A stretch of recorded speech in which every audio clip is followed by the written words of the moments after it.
How to turn on AirDrop on iPhone. Hello guys, this is Atticus and welcome back to another tutorial video.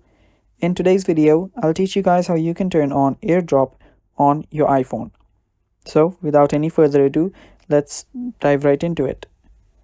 So for people that do not know what AirDrop is actually a feature which you can use to wirelessly send photos, videos, documents to a nearby iOS user.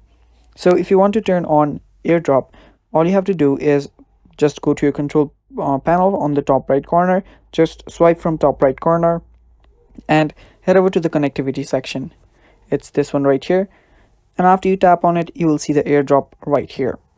Tap on it and it should turn on.